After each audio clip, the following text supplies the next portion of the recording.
नमस्कार मित्रांनो, आज आपण आलो आहोत मोंडाळे गावामध्ये, तालुका पाचोरे, जिल्हा जळगावमध्ये। तर आज आपण आपल्या नवीन दुग्ध उत्पादकांसोबत चर्चासत्र आयोजित करत आहोत। तर सर, आपण आपलं नाव सांगावं आमच्या शेतकऱ्यांना।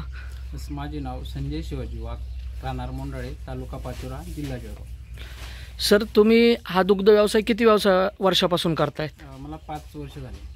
5 वर्ष झालेत। 5 वर्ष करत असताना काय काय समस्या तुमच्या समोर होत्या बाबा? आतापर्यंत समस्या अशा होत्या की गाई खूप असायच्या, दुधाचं प्रोडक्शन कमी व्हायचं, मग मस्टडीजला खूप सामोरे जावे लागायचं, या समस्या खूप होत्या। ओके, तुमच्यासोबत हे गृहस्थ कोण आहेत त्यांची जरा तुम्ही आम्हाला ओळख करून दिली तर बरं होईल। हे आमचे पशुवैद्यकीय डॉक्टर आहेत, मित्र पण आहे आणि भावाच्या पण नात्याचे आहेत।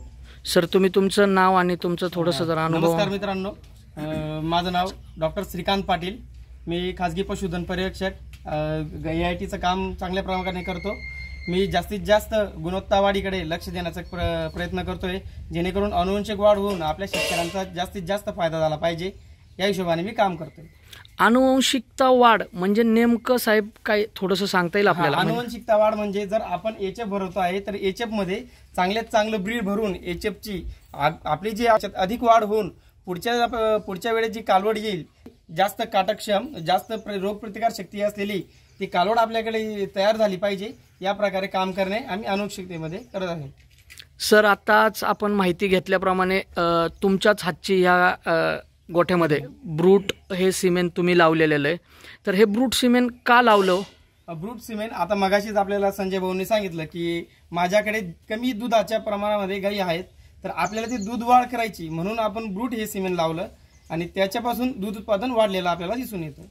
नक्कीच सर, तुम्ही ज्या पद्धतीने कंपनीवर विश्वास ठेवून भविष्यात दूध वाढीसाठी काम करण्यासाठी ब्रूट हा वळू तुम्ही निवडलाय। आता जर तुम्हाला या ब्रूटची जर साहेबांच्या गोठ्यावरती कालवड आली तर याच्याविषयी पुढचा वळू कोणता वापरायचा आहे आणि ज्याच्यामध्ये जनुकीय गुणधर्म जास्त वाढ होईल याचं ॲश्युरन्स कंपनी देते, तर अशा वळूविषयी आपणास काही माहिती आहे का? अशामध्ये आता तिची जी कालवड येईल ब्रूट झालेली, त्या कालवडीला आपण मॅजिक हा ब्रूट वापरावा असं कंपनीकडनं सजेशन पण आलेलं आहे। आणि त्याच्या ते रेजिस्टंट जे आहेत की ब्रूट जास्त दूध देणारे आहेत तर तिला मस्टायटिस होईल किंवा इतर आजारांना बळी पडेल, तर आपल्याला ती कालवड रोगप्रतिकार शक्ती तयार करून जेणेकरून मस्टायटिस थांबेल, इतर आजारांना पण बळी पडणार नाही, अशी आपण तयार करणार आहोत। धन्यवाद साहेब। तुमचं जे काम आहे की तुम्ही शेतकऱ्याची नाळ काय आहे, शेतकऱ्याच्या गोठ्यामध्ये शेतकऱ्यासाठी काय गरज आहे, तर दूध वाढ ही गरज होती इथं, आणि याच्यासोबत तुम्ही त्याला पहिल्या स्टेपमध्ये ब्रूट हा वळू रिकमेंड केला। ह्या ब्रूटची जर कालवड भविष्यात आली तर ह्या ब्रूटला सोमॅटिक सेल स्कोर हा जास्त असल्यामुळे भविष्यात या कालवडीमध्ये दगडी म्हणजेच मस्टायटिस होण्याचं जास्त प्रमाण आहे। तर हे प्रमाण कंट्रोलमध्ये आणण्यासाठी भविष्यामध्ये जर त्या कालवडीला आपण स्ट्रायकर किंवा मॅजिक हे 2 वळू की ज्याचा सोमॅटिक सेल स्कोर हा कमी आहे, म्हणजे दुधाचं प्रमाण तेच राहील पण शेतकऱ्याची कालवड ही मस्टायटिसला दगडीला बळी पडणार नाही। बळी जर नाही पडली, एकदा जर वर्षातनं गाईला मस्टायटिस झाला तर शेतकरी मित्रांनो, आपल्या पशुवैद्यकांचा कमीत कमी 4,500चा कॉल 3 वेळेसचा होतो आणि मेडिसिन कमीत कमी 3 ते 4 हजार रुपये, म्हणजे 7 ते 7,500 रुपये आपल्याला पशुवैद्यक आणि मेडिसिन याच्यावरचा खर्च होतो। त्याच्यानंतर जर देवाच्या कृपेने 4ही सडं वाचली तर तो शेतकरी पुढच्या वेताला ती गाय पाळू शकतो, नाहीतर याच्यामध्ये मेजरली 1-1, 2-2 सडं पूर्णपणे निकामी होण्याचे सुद्धा चान्सेस आहेत।